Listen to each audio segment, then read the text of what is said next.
Hello, and welcome to the Your Food Matters podcast. I'm Dr. Sue Kleiner, here with my wonderful friend and colleague, Eric Bustillo. Hello, hello. Hey, everybody. How we doing today?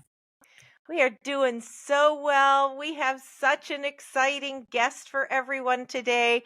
We'll tell you who that is in a minute. First, I want to ask you if you enjoy our podcast, please share us with your friends, give us a heart, like us, subscribe. That all helps us keep going. We're on all the podcast platforms, and you can see us as well as listen to us on the Move Nutrition channel on YouTube. So please listen in, please share us with your friend and colleagues. And I'm going to toss it over to Eric. Thank you, Sue. So our guest today, if you guys have not heard of her before, you'll definitely hear from her today. Um, I consider her like not the poster child, but maybe like the poster mom, if you will, and in the best way possible, for all things female physiology, athletes, from a nutrition, supplementation, and performance standpoint. Um, Published author, researcher, has a couple of books, courses that we're going to plug again later on. But it's the one and only Dr. Stacy Sims. So thank you so much for being with us today. Thanks, guys. I'm looking forward to this. And I'll point out when you said you're recording video, I'm like, oh, yay, another one of no filters. Because I never, I get all this stuff, oh, you look so tired. And and I was like, wait, this is me. I don't use filters. So yeah, we're all the non-filter people. We are completely unfiltered and non-filtered. Yes, exactly. That's right. Amen to that. Yeah, Stacy, we'd love for you to introduce yourself. So take it away. Yeah, I am officially Dr. Stacy Sims, but usually just call me Stace. And I am a female athlete performance physiologist, which is the big way of saying that my entire academic sporting career has been based on trying to find answers for women at any level of performance. Because back in the day, going through undergrad, and I think it still happens, that most of the research and education platforms are done on male data.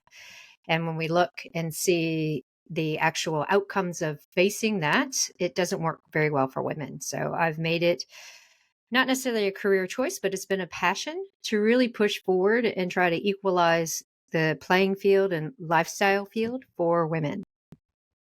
And you are where? Right now, I'm sitting in Mount Maunganui, New Zealand. Yeah. So halfway around the globe from where I am in Seattle and where Yes. Eric is in Miami. And we are so thrilled that we could coordinate our time zones. Right. One or two tries and we got it right.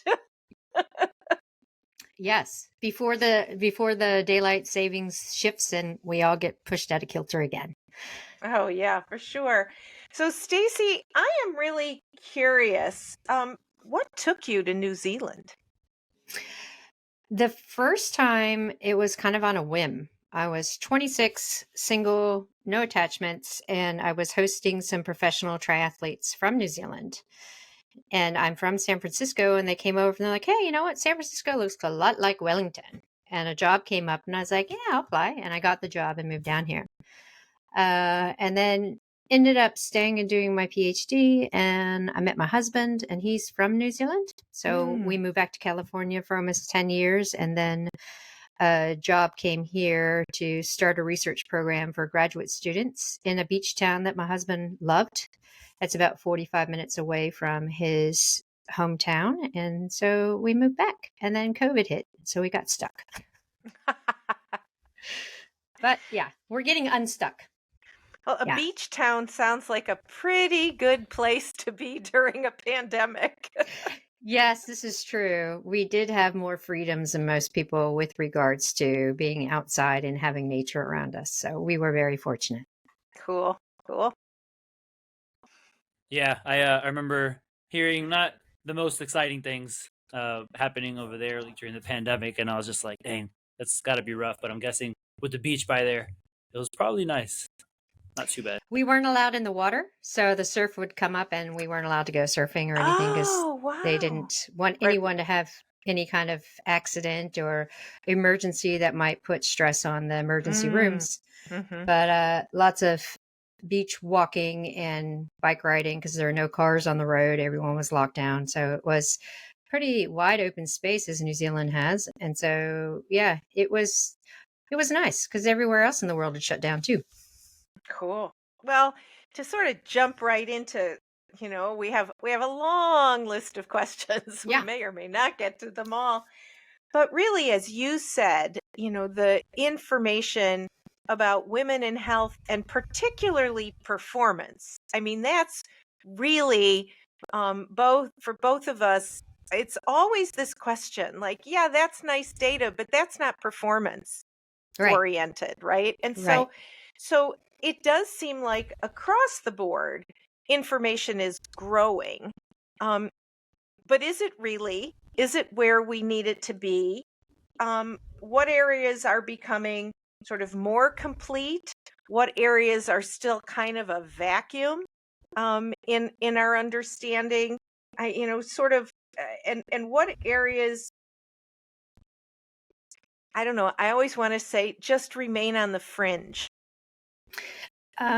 We've seen this upsurge of research, but we are still very, very far behind. We've seen in the past year or so, there's been a lot of reviews coming out saying we don't have enough research, but that's not being proactive. It's what we say parading the problem. Hmm.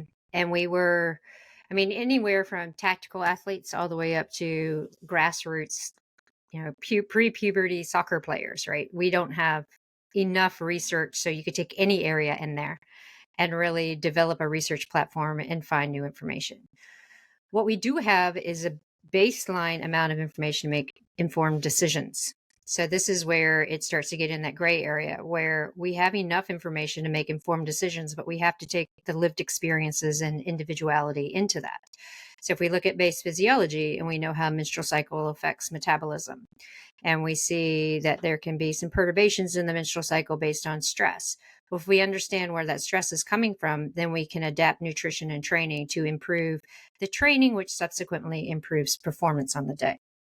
So when we're looking at the high touch of research, we have a long way to go. When we look at the personalization and the tailoring to the individual, we have a lot more information now after the past 3 or 4 years than we have before. The one caveat is on wearables, that we've seen this huge upsurge in using wearables to track things, to track metrics, and those algorithms are still based on male data, which does not take into account hormone perturbations effect on things like the vagal tone and the parasympathetic sympathetic nervous system. So we'll see things like changes in heart rate variability that might tell someone that they're not recovered, when actually that's just a normal process the body goes through because there's a progesterone influence on sympathetic drive. So there's a lot of research that needs to be done on that. Hmm. And then we're also seeing this uptick in chat GPT and AI. And where do they learn stuff? From the web and what's in there, just male protocols, male physiology. So new stuff that's coming out really isn't new. It's just a rehash of old data. So we have to be very careful on that too. Wow, that is like you want to blow it out of a bullhorn. I mean, that is so insightful and important because there are all kinds of products being promoted, and often I do look at them and I think, well, what's the data behind this? I haven't really seen published research about this. Seems like a huge leap from what we actually understand to giving an Mm-hmm. individual advice about how she should be training or what she should be eating at a certain time of the month so Mm-hmm. specifically. So that's something. Yeah. And Yeah. I wanted to ask your thoughts on this, Stacy. You mentioned wearables. Yeah. Now, with wearables, there because I have my personal feeling on wearables because I've seen how people interact with them, and it's almost like, oh my god, my watch didn't start, so my workout didn't count, kind of thing. Didn't count. Um, Right. um, Yeah. but and from what it seems to me, it seems like the data, the information that they pick up, like it's reliable but not necessarily valid, unless I'm wrong with that. Maybe I'm behind on it. Um, but how useful do you think it is in using them from a data collection standpoint, and even from like an actionable item standpoint? Because that's something that I see oftentimes, where they get the data, but sometimes they just kind of like don't do much with it, you know?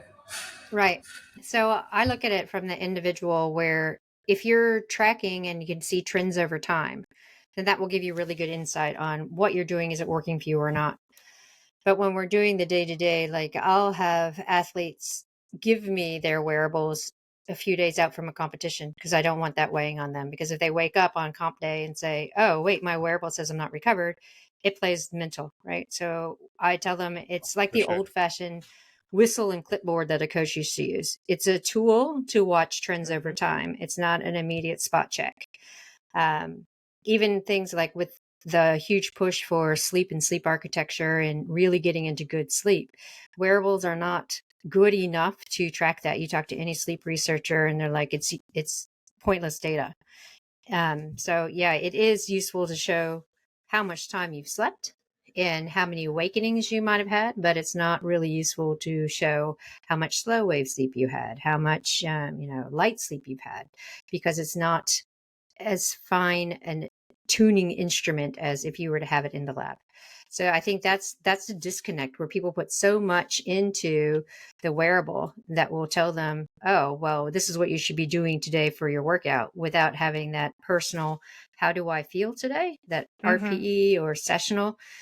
Because I get asked all the time, oh, I see you're wearing your wearables. What do you do with it? I'm like, well, I use it, but only because I need it for reporting back, because I'm doing research or telling people what's not right about it. But I don't use it to dictate what I'm doing. I always intrinsically say, well, how do I feel today? Did I get enough sleep? No, I didn't get enough sleep. Okay, well, I'm not going to hammer myself. And I don't think people do that anymore, which is unfortunate. And that's such an important part of everything that you just said, that resonates with me especially, because I feel like we've lost that ability to listen to our body. I love that you mentioned RPE, that rate of perceived exertion, for the folks who might not know, um, because like you said, I've worked with people that they're like, oh no, my wearable is saying that I shouldn't train today, but I feel great, kind of thing. Yeah, Um, and even with that, it's like, some people might not know what to do with heart rate variability data. And it's like, is it always tracking your HRV, or do we want to track at specific times? So sometimes it's like, it's easy to get lost in the weeds with it. absolutely. Absolutely. That's why I'm like, trends over time, people. Let's look at trends over time. Love that. Eric, you had a great question about the menstrual cycle, which is right in Stacy's sweet spot, Yeah, yeah, yeah. I so to speak. In the wheelhouse. So now, this is something that I want for the folks listening to just kind of easily remember. At what point or points during the menstrual cycle should nutrient and or caloric intake change, if at all, right? And what exactly are those changes? Like, how would people benefit from it? Like, how would women specifically know what to do? Some actionable items for them. Yeah.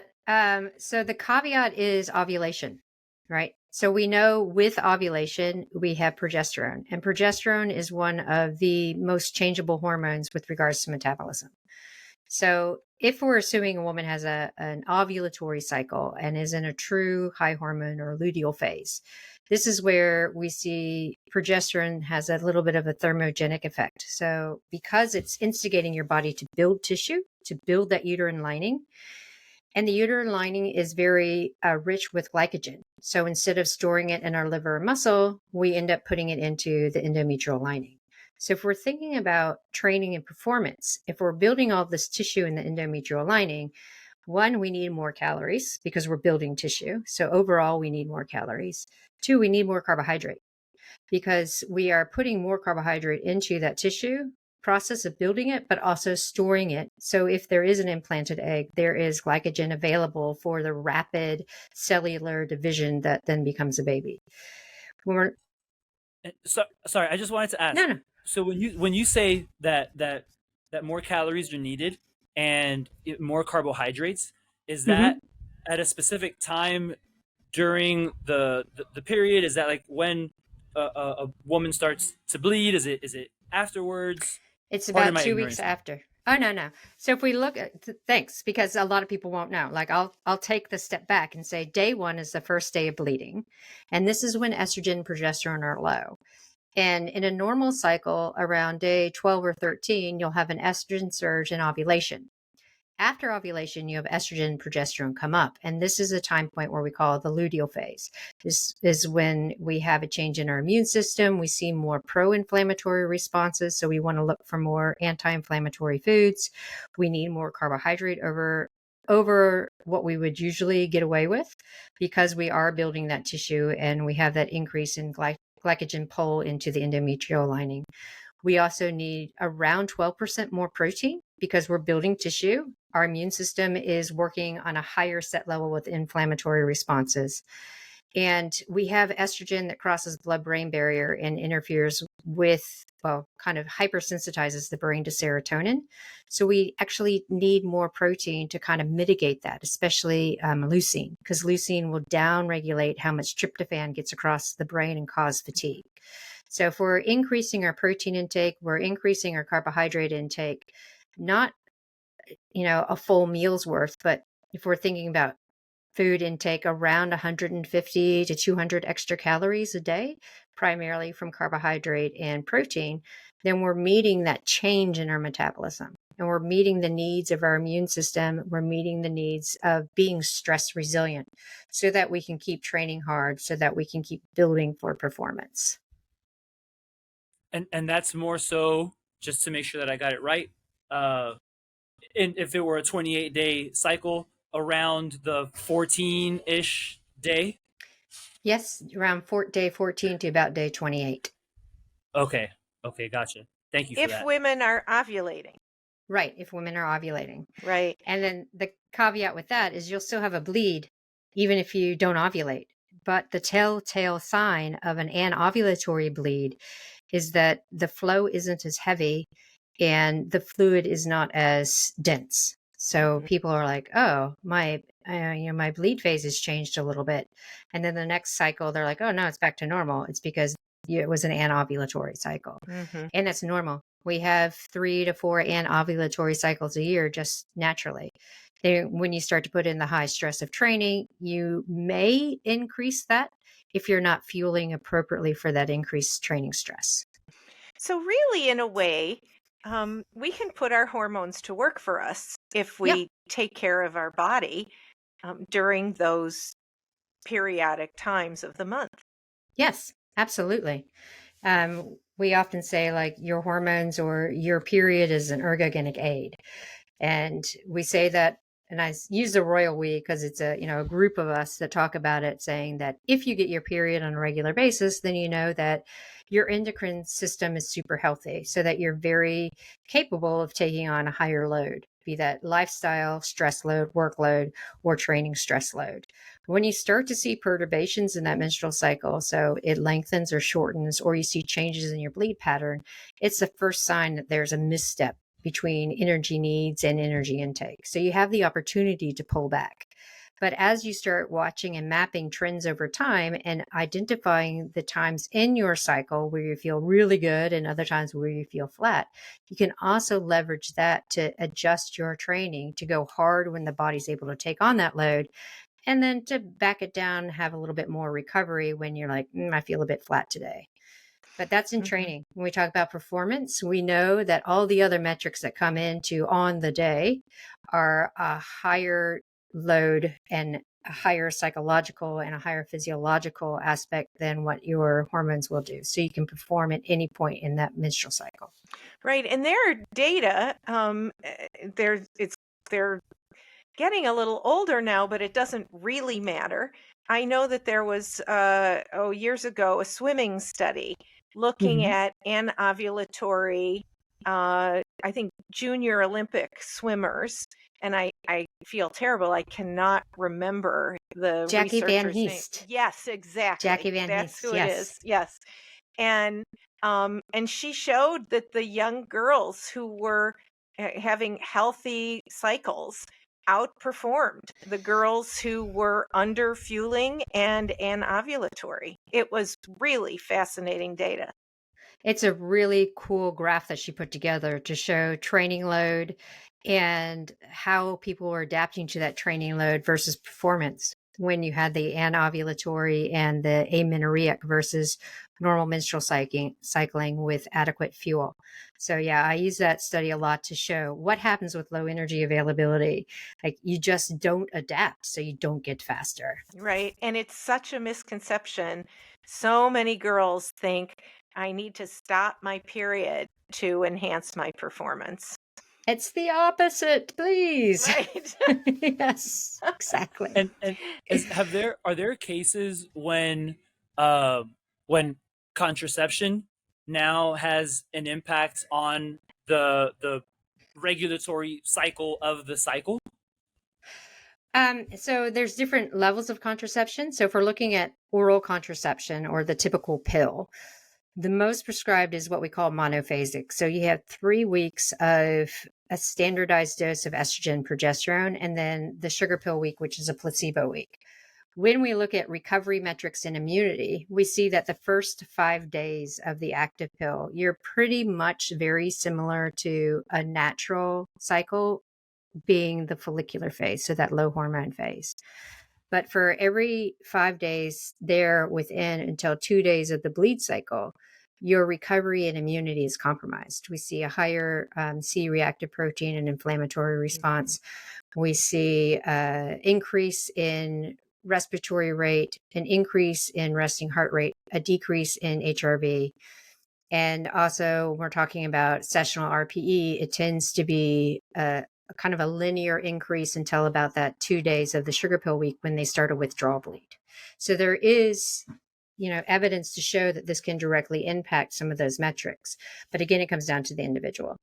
When we talk about things like the IUD, especially the Mirena, which is becoming very, popularized, and a lot of women are now using it.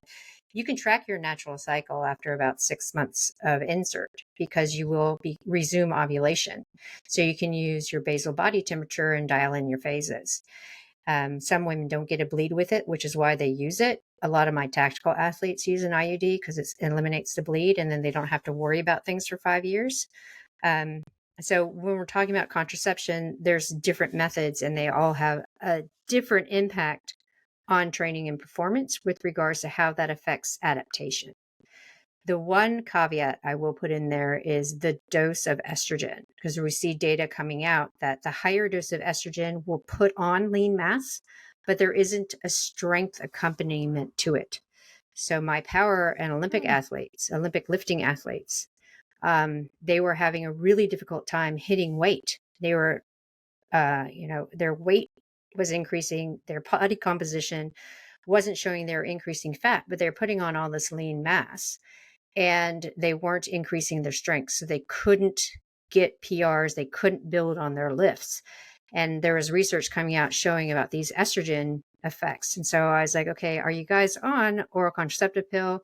Yes, we know you are. What's the brand? And finding that most of them were on a 30 microgram dose, took them down to a 20, and their strength increased and their lean mass didn't go up. They were just able to increase the strength accompaniment because estrogen is a hyperplasia hormone. So it increases lean mass specifically, but it doesn't necessarily have an impact on the central nervous system for strength development. So it can, affect you if you're in a weight sensitive sport as well. So do you have a better form of contraception if a woman is going to use it? What would you recommend? I always err towards the side of an IUD if it's appropriate for and comfortable for the woman. It's a fit and forget, so it's 5 years. You don't have to worry about it. It really reduces the severity of a bleed. It doesn't have any kind of impact on fertility. It's really good for people who have heavy menstrual bleeding, PCOS. They don't want to have to take a pill every day. But if it's not appropriate, then I try to have them use either a progestin-only mini pill or a combined oral contraceptive that has a newer generation of progestin and a very low dose of estrogen. So the IUD, just for clarity, is non-hormonal. No, I have them use the Oh, you Marina, do? which, Oh, the yeah, Marina. Okay. Mm-hmm. because the copper IUD actually increases bleeding and cramping and significant side effects. Mm-hmm. So if you aren't contraindicated to having a localized progestin, then I tend to steer people that way. That way. Okay. That's clear. And it's just it's like you said, it's just localized, meaning it's just kind of in like this one area as opposed to kind of taking it and it goes all over the place. Everywhere. Yep, exactly. Okay. And Yep. and when you mentioned the estrogen and the athletes increase in lean mass, but not necessarily performance, you said it's a hyperplagic hormone. Um, I always heard. I remember when I first became a dietitian and working with people and learning about blood work and hormones and all these things, that estrogen is is a fat storage hormone, and high levels of estrogen will cause you to store fat and negatively impact health and performance. Was there ever any truth to what was being said? No. And if you were a woman that was aging, that would have great clarity. Yeah, exactly. Exactly. It's the opposite. Estrogen helps with lean mass development, power, strength, keeps body composition in check. But we look at the micronized. So, I mean, some people can use topical estrogen, which, some people have to because they can't take an oral contraceptive, conjugated type estrogen. So there are different forms. And so if we look at a micronized estradiol, that's more akin to what your body's used to. So it will create more of the same effects of power and strength with hypertrophy. And it's always fascinating for me because when I talk with even men about estrogen, and automatically they're like, it's the female hormone, I don't want estrogen. I'm like, no, it's kind of cardioprotective, even like Yeah. good for bones kind of thing, like even for guys. Yeah. But and I have heard you say this before, Stacy, or I want to say you were referring to estrogen, that it's almost like for women it's like the testosterone for men, but estrogen is like the testosterone for women, so to speak. Yeah, exactly. Men have higher doses of testosterone and small doses of estrogen. And women have higher doses of estrogen and a small dose of testosterone. It's just estrogen helps with lean mass in women, and testosterone is lean mass in men. So, yes, definitely. Yeah. So, sort of circling back to the carbohydrate, I just also want to, just for really instruction, when you say at the luteal phase, a little more protein, a little more carb, and we say 150 to 200 calories, right? It's That is confusing. so about 50 grams combined of Not a lot. carbohydrate and protein. It's not a lot. Maybe you'll do 50-50, maybe you'll do 30 grams of carb, 20 grams of protein, whatever, however, right? On a daily basis, doesn't have to be exact. But we're not telling women out there, like you said, it's not another meal. Right. I like to have people view it from a fueling perspective of training. It's like if you are taking some protein in before training and you're hitting that 10-gram dose, maybe 15-gram dose, why don't you try 30 grams before training? Mm-hmm. After training, maintain your status quo, but add the carbohydrate in after training. Mm-hmm. That's for strength training. If we're doing more cardiometabolic or metcon type work, then we want carbohydrate before with the protein. So it's just being nuanced around your training because you're really trying to support the body under stress. And that's where we see the biggest stressor is in exercise and trying to fuel appropriately. So if we have a little bit more carbohydrate on board, we can hit intensities. Have a little bit more protein on board, then we know that we're not going to get into the catabolism that we usually get into when we have elevation of progesterone. So it's really just being cognate around training. And on recovery days, you're just putting a little bit of an extra snack here and there so that you're supporting your body under this extra stress that it's a natural stress, but it is a stress. Right. I mean, if you're interested in performance and you're training to enhance your performance, never underfuel your training. And Exactly. right? I mean, because you go into training in a deficit, and what's the point I almost? I know. mean, you're really tearing yourself down rather than building yourself up. So, yeah, I like the, the real specific recommendations of how to manage this so that women feel like they're in charge. They know Yep. how to manage this. You're not telling anybody to go, drink a shake, a McDonald's shake or something. That's not what we're talking about No. here. No, not at all. Not at all. But I mean, above and beyond that is most active women are low in calories anyway, right? I always get emails. I'm doing all these things right, and I'm trying to stick to my macros and have 1,500 calories a day. I'm like, what? No. Whoa. Come Yeah. on now. Why do you go to the gym? All you're doing is eating through your muscles, just Right. trying to exist. So, Right. yeah, Right. any kind of encouragement we can have to increase carbohydrate and protein is really beneficial across the I board. know in my practice, almost to the woman, uh, I probably was consistently seeing female athletes at 800 to 1,000 calorie in deficit. That was just their standard diet. And Mm-hmm. mostly we could replace that by fueling around exercise with predominantly carb and a little more protein. Yep. And honestly, aside from the mental piece, which we're going to ask you about, um, they almost didn't notice it, right? I mean, Yeah. physically, except that they felt way better. It wasn't like, oh my God, I'm putting on all this, outer layer. There's just none of that. Typically, they'd get more ripped. Yeah.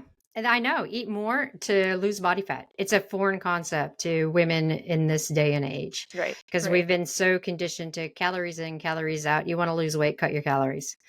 I hate that. I hate that mentality. I wish we could eradicate it. Can we Well, we're blame Jane working on it. Fonda? There we go. Yeah. Well, we're working on it, podcast by podcast here, Stacy. Yes. Good. Trying, Fantastic. Supporting you. trying to make a difference. It's Excellent. I'm not gonna lie, it's been pretty like frustrating to see some things that still get put out there. And when I do some of my workshops and seminars, I find myself reminding people, like particularly women. We've been giving women from girls to postmenopause and anything before, after, in between, that like women have to be small. Women, I have hate to that. eat less. You got to be skinny. And I'm like, Yeah. part of my language was like, get the fuck out of here with that. We've got to like, empower women to be stronger. And that's what I'm biased towards it, because it's a preferred form of training for me. And I'm not sponsored by them in any way, nor am I like an evangelist of it. But that's one thing that I love about CrossFit. You see, Mm-hmm. there's a friend of mine she's a member here at the gym, 60-year-old lady knocking out strict pull-ups. Like, and she's been doing Nice. CrossFit for like over 10 years now. And it's just like, I love Fabulous. to see that. The messaging just has to change. Yes. I'll quiet No, down. no. I do a history of sport and women seminar, and CrossFit is actually one of the benchmarks where it equalized women and men in performance and also equalized in base pay. So we're looking at the amount of money that men and women would win in competitions. So it's a really good like benchmark to show how it normalized lifting heavy for women and having women build muscle and take up space. And I'll continue on with my own little CrossFit stories because I am advocate of functional fitness, of course, my lift heavy stuff.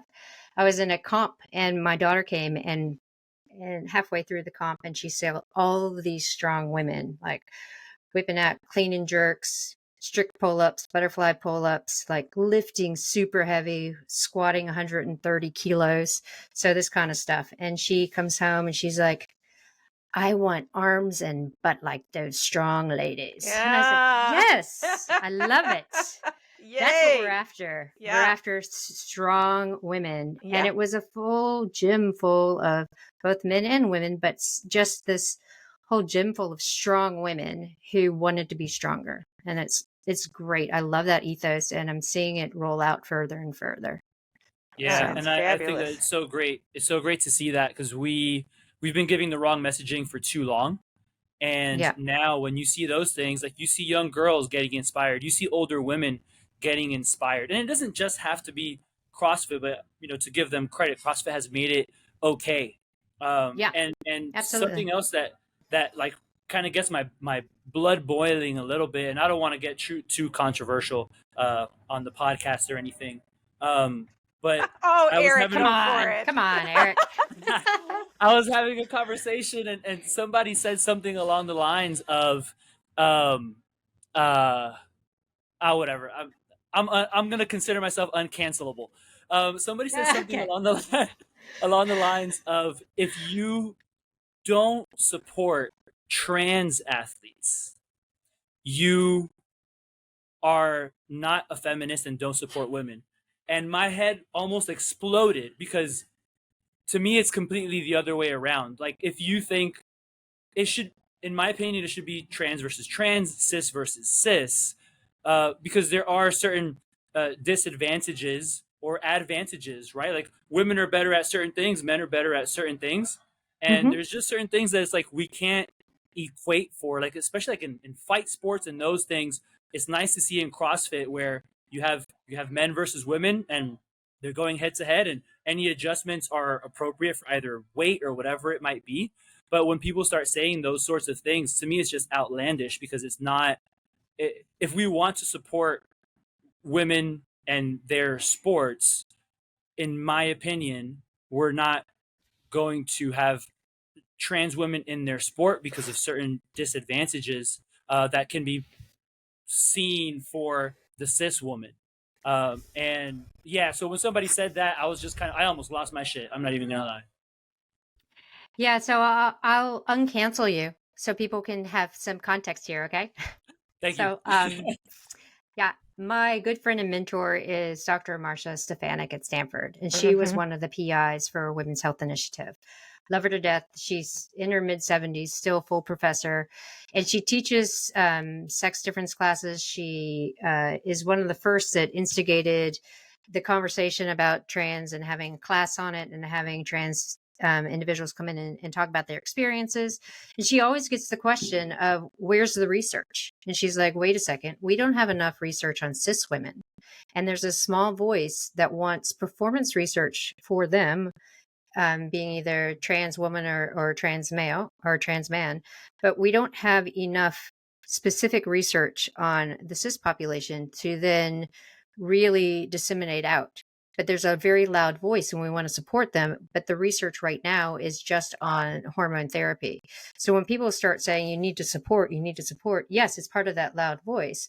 But when we bring it back down to, how are we identifying? We know this research exists, that there are sex differences from birth, but we don't have any quantifiable research to show, does hormone therapy mitigate those differences or not?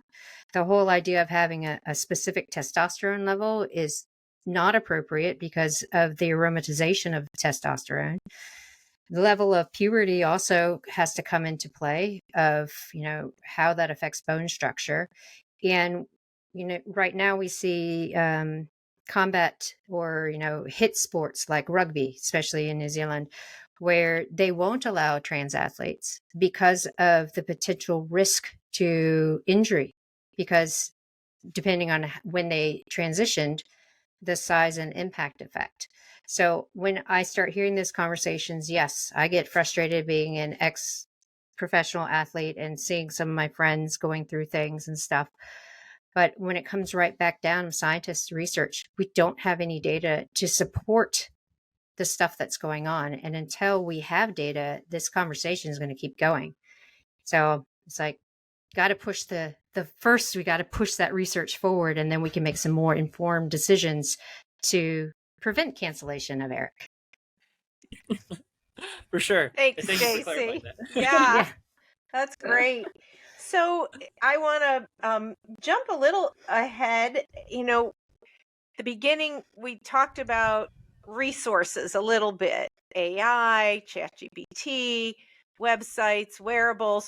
So, what are good resources for women regarding performance, but Mm-hmm. perhaps also the recreational female athlete. Um, and then, of course, we want to learn more about Roar. So, resources, I can push my own stuff, but I'll leave that for a side. No, no, no, no, Unfortunately, oh no, no. no, I'll He'll bring it come back back. in. Don't All worry, right, I'll all bring it right. back in. A lot of the resources right now that you see, like on Catherine Ackerman's page for female athlete research and Mhm. stuff in Australia and stuff in the UK, is all about Red S, which is Right. important, but it doesn't talk about how do we do training, how do we improve performance. So we see little pockets. There are a lot of strength training resources where we're looking at changing the recovery time between sets because women are less fatigable. Mhm. So I know that there is a little bit out there in the NC, or National Strength Conditioning Association, has a little bit on their website, but Mhm. not a lot. It's really kind of trying to dig, which is unfortunate. Mhm. I'm happy to see that like ISSN is starting to step up a little bit. Thank goodness. Right? You did a marvelous job. Let's, tip of a hat Thanks. to you for Crushed it. for spearheading, that effort. We do have the Journal of the International Society of Sport Nutrition, and Stacy was the lead author on nutrition for female athletes. And so please, anyone interested, it is free. It is open source. You can go to the Journal of the International Society of Sport Nutrition. Just put in uh, either female athlete nutrition or look for Dr. Stacy Sims as lead author. You will find that paper.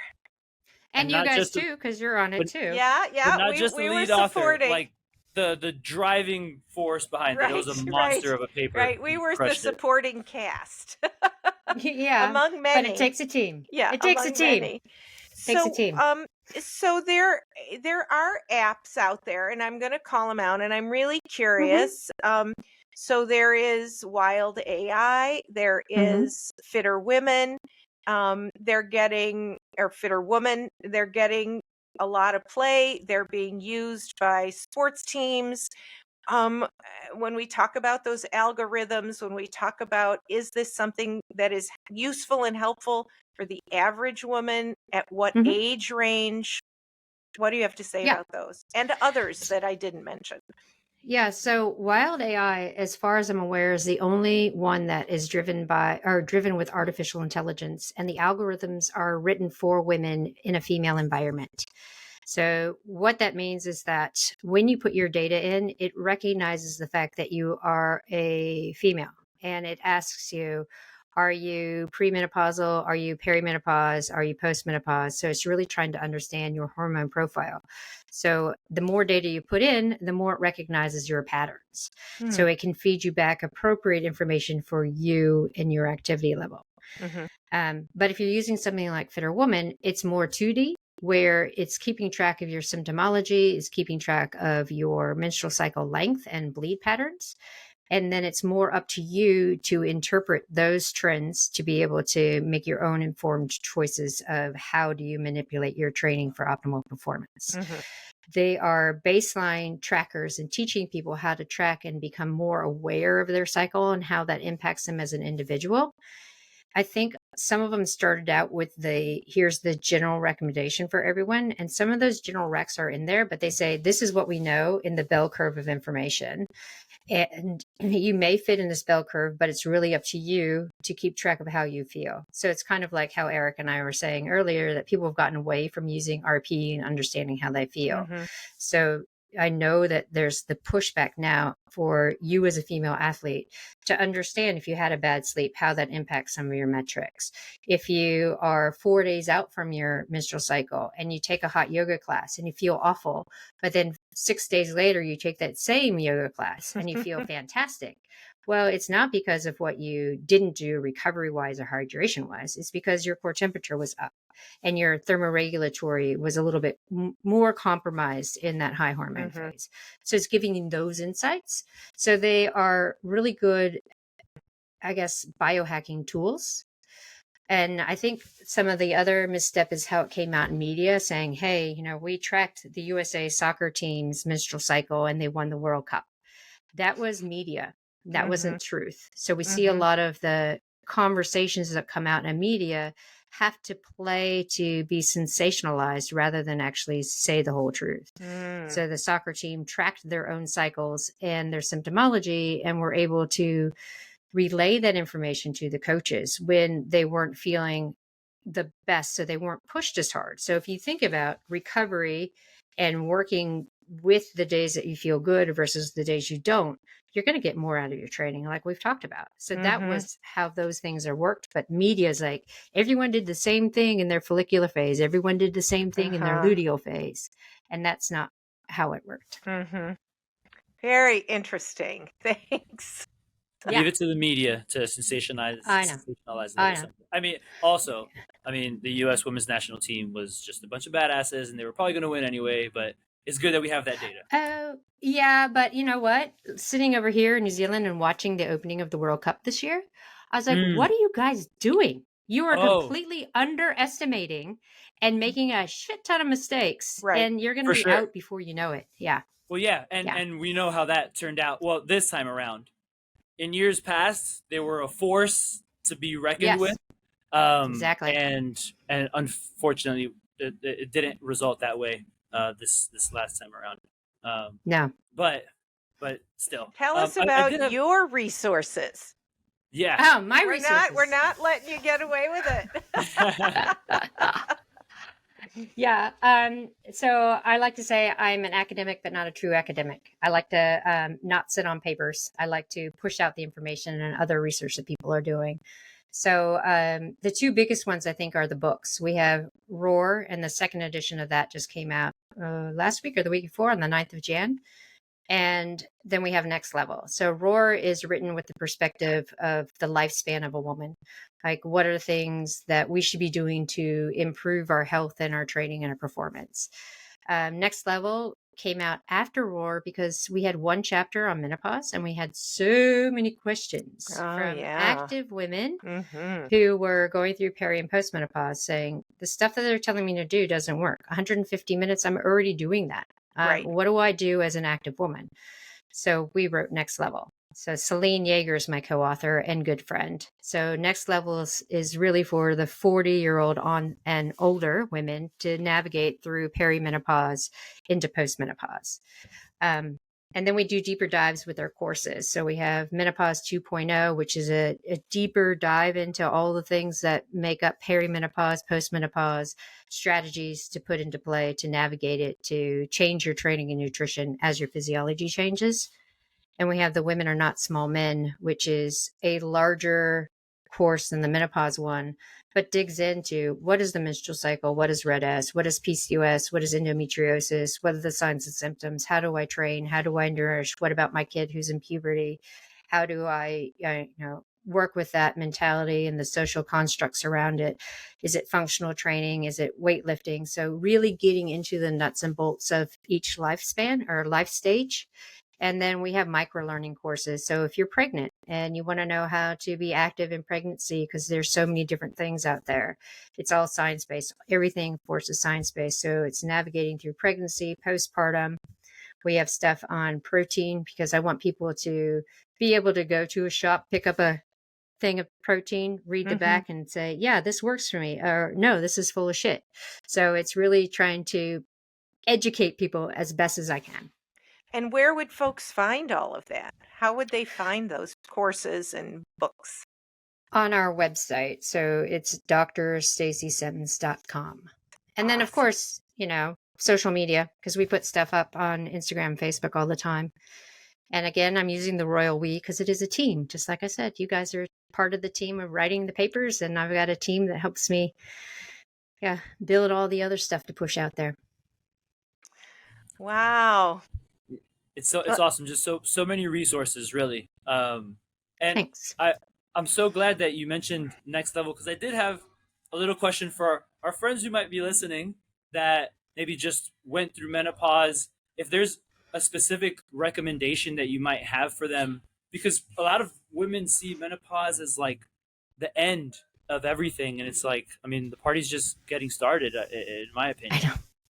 I know. Evidently, in research, women like age out and die at 40 because you don't, unless they're super sick, and then they get, in the Right. postmenopausal obesity research. But Right. no, we don't die at 40. I'm afraid we don't. Or actually, Thank it's good that goodness we don't. we need Yeah. you guys around. Oh, thanks. The biggest rock though is to lift heavy, and I will say I lift heavy shit. Because it works with body composition, right? It Mhm. works with insulin resistance, so it helps reverse the insulin resistance that we start to accumulate. We need to find an external stress that is going to cause adaptations the way hormones used to do. So we already talked about estrogen, and estrogen is a driver for lean mass development. It's also a driver for how strong myosin and actin bond and have a strong muscle contraction. But if we're lifting heavy, we have that central nervous system response instead. So the central nervous system is in, we need to build more lean mass. We need to have a very strong muscle contraction to overcome this. And we need to have a very fast nerve conduction to be able to get down there to lift the load. So that's the big rock. And then when we look forward for health and we see strength training has all these benefits from cardiovascular to brain health, it's a pause when someone goes, I don't do any resistance training. It's like, wait, what are you talking about? This is the big thing. You want to be 80 walking down the street carrying your own groceries. And if you slip, you don't break a hip and you don't get Alzheimer's, because if you're doing the heavy lifting and you're developing more neural pathways, it helps attenuate any kind of cognitive decline. If they're already strength training, then the next big rock is high intensity work. We need that sprint stuff. We need true high intensity interval training. Yes, for body composition and gut health, but the other thing that we're finding is brain health, because we see this significant sex difference in the onset of Alzheimer's and the plaque development with Alzheimer's, and it has to do with lactate metabolism. So we know that women have less glycolytic fibers, so they're not producing as much lactate. And as we get older, they're not encouraged to do high intensity work. It's uncomfortable, and we haven't been taught to do it.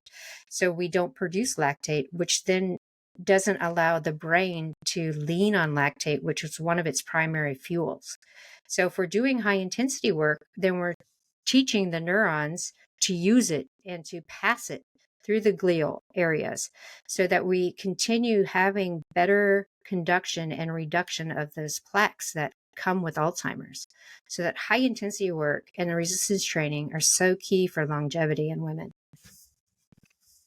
And one more quick question, and then we'll sort of, I told you we could go on forever, I know, we could. right? So when I get asked, what's one more thing I should add that would be nutrition, aside from macros, Yeah.